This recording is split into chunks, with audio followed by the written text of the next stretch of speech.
sauraro barkamu da sake dawo bayan takaitaccen hutun rabin lokaci wanda suka zauna gaban akwatin talabijin su yanzu muna cikin shirin hula da kallabi da yake tattauna batutuwa da suka shafi zamantakewa ta aure tare da babban malaminmu sannan kuma masani akan zamantakewa Sheikh Dr. Muhammad Sulaiman Adam babban limamin masallacin Sultan Bello wanda yake jihar Kaduna a tarayyar Najeriya. Malam muna sace da marhabin da kai. Kai malam kafin mu je hutun rabin lokaci kana magana akan akwai reni yakan shiga tsakanin yar aiki da kuma yan gida sau tana ganin a ita wannan aiki ce me za ta koya mata na girki wanda zai sa faɗin ra'in ya hana ta tsaya ta koyi aikin musamman ma idan ita yar aikin ta iya girki duk da cewa kana cewa bai kamata a ce a matsayin ta na aiki ta take girki wa gida ba. To shi faɗin rai da girman kai rawani ne na tsiya ba ya sa mutum ya koyi alkhairi. Shi ilimi wato a wajen kowa za ka iya karɓan shi idan mutum yana da ilimi saboda ka kai da baka da shi sai ka zo ka kaskantar da kanka a wurin shi ka koyi wannan ilimi din baya faɗuwa ƙasa banza. Saboda haka yana da kyau masu irin wannan faɗin ran da kuma jin na isa to maimakon ta ji kunya a lokacin da jin kunyan zai zo lokaci ya kure mata gara ta ji kunya yanzu ta kaskantar da kanta a cikin gida a koya mata wannan girki ta zama ta iya shi. Abubuwa da dama a koya mata shi. Yanzu ga nau'in wayannan abubuwan da ake sha yanzu da ake mana na kwalba kullum sai ka ji an ce maka yana da cuta kaza kar mutum ya dinga yawan shan kaza. To muna da nau'in abubuwanmu wanda yake na asali wanda za a koyar da shi za a sha shi ba tare da an samu wasu cutarwa a cikin shi ba. Kana da kunun zaki, akwai zobo, akwai tsimi, akwai wato abubuwan da za a sha na kwalba wanda muke sowa wanda ake sa mana wasu magunguna a ciki za a yi su a gida kuma naturally wato abubuwan da yake za a ebo ne mangwaron nan za a ɗauko shi a markaɗe shi a yi mana wannan wato ainihin juice ɗin da ake yi da shi. Lemo za a iya matse shi gashi nan abubuwa da za su yi wanda yake zai yi. In ka komo ɗan abubuwan da ake ci in ka je supermarket za ka samu a cikin leda ko a cikin kwali an yi shi ana ci duka muna da shi. Haka ga an yi daƙuwa ta aya za a yi nakiya kaga duk yara yanzu ba su san waɗannan abubuwan ba. Za a yi alkaki duka dai abubuwa ne wanda ku anan kuke kiran shi irin murattaba da an gama cin abinci za a zo a shashe baki da su. Muna da su nau'i daban-daban wanda idan an yi su in yarinya ta iya su in aka yi aka kawo bayan an gama cin abinci aka kawo sai ka ga cewa wannan shi ma ba karamin alheri ba ne. To amma ba sa zama to abincin ma ba iya balantana wa'annan abubuwa. Ta malam bari mu shigo a cikin gida yanzu mun gama bayani akan tun kafin ta yi aure ya kamata a ce iyaye sun koya mata ita ma ya kamata a ce ta yi mu'amala. Yanzu ta zo gida ta yi aure gidan mijinta inda miji zai yi mu'amala da ita ya ta samu karɓuwa ya kuma reni ya shiga na idan ya zama to bata iya girki ba. Yanzu misali mu kaddara cewa ta zo bata iya ba ya za ta yi ta yi mu'amala ko in ce ya mijinta zai yi mu'amala da wannan hali. Haka ne. To shi anan ai jarrabawa ce kullum mutum yakan samu abin da yake so wani lokaci ya samu abin da ba shi yake so ba.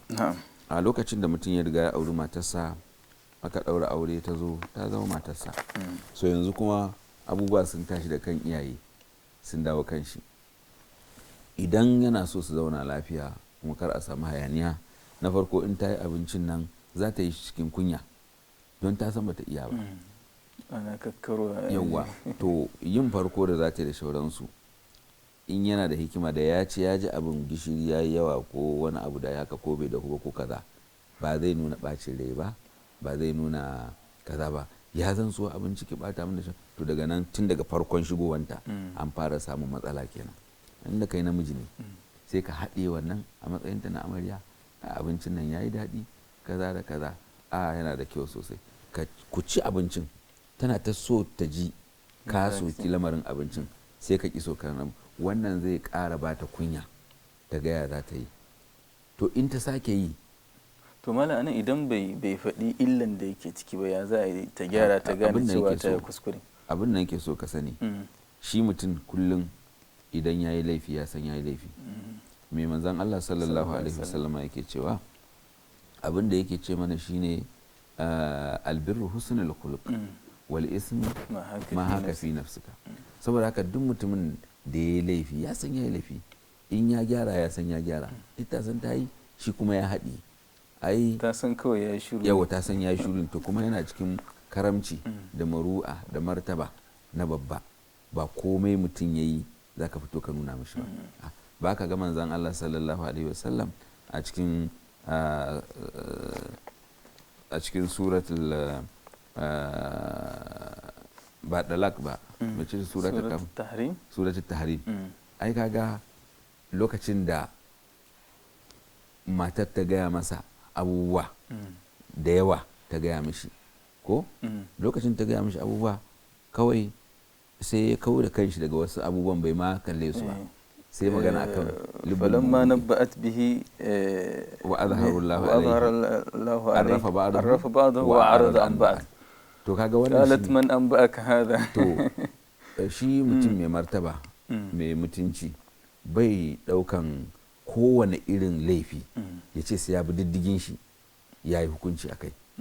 to ai yanzu farko ne, to sai ce dauka wannan laifin farko ne.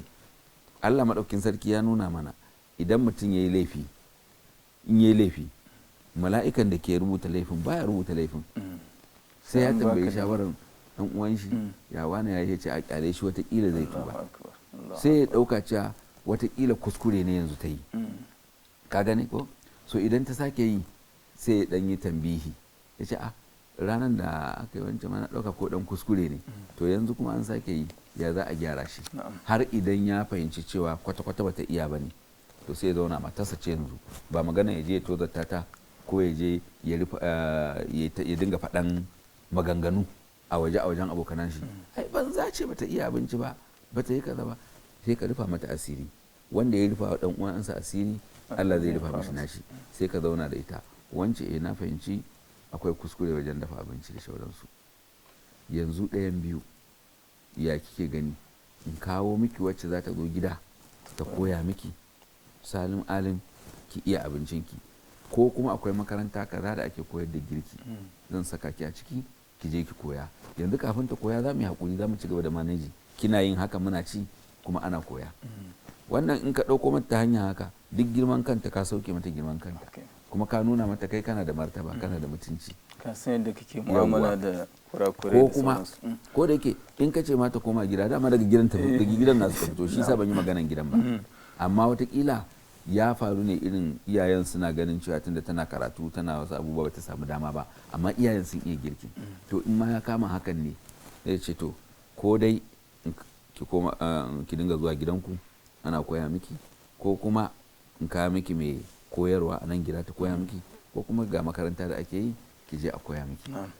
to wannan zai zama a ruwan sanyi ka warware matsalarka, domin wasu matsalolin wato ba su fi allura ba, amma mu muke haɓaka su mai da su garma.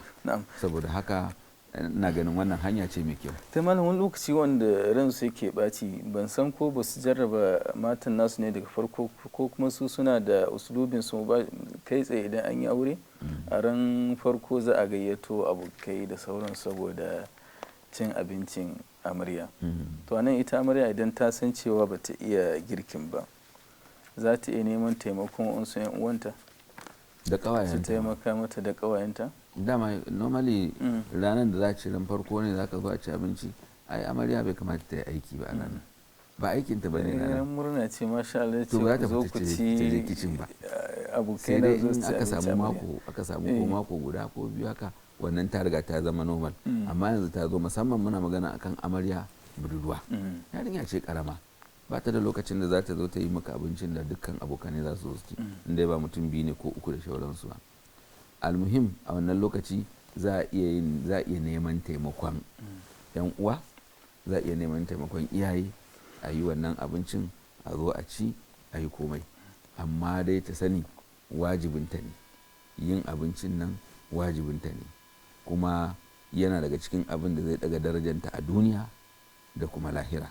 A duniya mijinta zai murna da shi, zai kuma ji daɗi, zai kuma san cewa duk ɗawainiyan da ya yi a waje in ya zo gida za a ɗebe mishi kewa ta wajen abincin da zai ci mai kyau, ta wajen taran shi da za ta yi da tarbansa da za ta yi, ta wajen yadda take da tsafta da yadda shauran abubuwa yake bukana. Kuma abincin dole ya zama mai tsafta. Maganar tsafta yana da muhimmanci. Kar ta zama cewa ta yi abincin ta kawo mishi kuma lokacin duk abinci yana kauri, ita kuma tana warin albasa. Taimanin nan akwai da yawa daga cikin maganganun da suke fitowa yanzu ana yawan cewa shi ma yin girkin ma ita mata mace ta yi wa mijinta abinci, shi dole ne ta yi mishi girki. Wannan yanzu abubuwan yana ta yaduwa a cikin social media da sauransu. Ba yanzu ba ne, abin ya daɗe. Wato wannan wani farfaganda ne wanda ba shi da tushe. Mu a musulunci ga dai yar annabi sallallahu alaihi wasallam ba wanda ya fita da daraja duk duniya, ba wanda ya kai ta daraja. Ita ce sayyidatun nisa ahlul janna. Amma saboda tsananin aiki da take wa mijinta da wanki da ebo ruwa da kuma dafa abinci da sauransu, har sai da mijin ya tausaya mata. A wani shiri can da muka yi mun ba da labarin daki-daki cewa sai da ya roƙe ta cewa ki je ki roƙi mahaifinki, mun ga an kamo bayi a baki ko da bai waɗe za ta dinga taimaka muku aiki. Kaga ashe ta je kuma ta tambaya ma'aiki sallallahu alaihi wasallam maimakon ya ba ta din sai ce bari koyar da ke abin da zai fi miki wannan alkhairi. Idan da ke da mijin ku tafi zuwa shimfiɗan ku za ku kwanta, ga abin da za ku dinga yi. Ku dinga karanta qul huwallahu uku, falaki kenan uku, nasu uku, kuna shafa, sannan ku karanta subhanallahi 33, alhamdulillahi 33, Allahu akbar 34. Wannan ya fi kuma bai bata ba, hakan ta dawo. Kenan wannan ya nuna mana cewa ashe wato yin wannan abincin yana ƙara wa mace daraja. Sannan a ranar lahira da me za ta wa shauran matan hurul ain idan mijinta Allah ya bashi aljanna ita ma ta shiga aljanna, da me za ta musu gori da irin wannan dan aikin da take yi. Ta dan wanke mishi safansa, ta dan wanke mishi dan kamfansa, ta masa abinci, ta shashshare wuri. Wannan aikin shine. Amma makiya musulunci sai suna nuna kamar musulunci ya kama mace ne yana bautar da ita da shauransu. Alhalin musulunci shine wanda ya yanta mace. To muƙaddara wa'anda nuna muna kafin lokacin ya kare dai wani sauri mu yanke shi. In mutum yana neman matar da ba tashi ba misali irin ko karo ko kaza, ba ta masa aiki, tana yin aiki, to me ita ba za a ja mata magana ba. Abin da ke son shi kenan. Na'am, tai malam muna godiya, Allah ya saka da alkhairi. Masha Allah, maudu'in da faɗi sosai. Da za a ce mu ci gaba da magana awa ɗaya abun ba zai isa ba. Da haka muna godiya, Allah ya saka da alkhairi a cikin abin da muka ji. Ta bi yan masu kallo da sauraro duka nan lokaci mana halinsa, sai kuma wata haɗuwa idan Allah ya saki sada mu, inda za mu sake dawa saboda ci gaba da tattaunawa cikin wasu maudu'an da suka shafi zamantakewa. Daga nan muke cewa ku kasance lafiya. Wassalamu alaikum wa rahmatullahi wa barakatuh.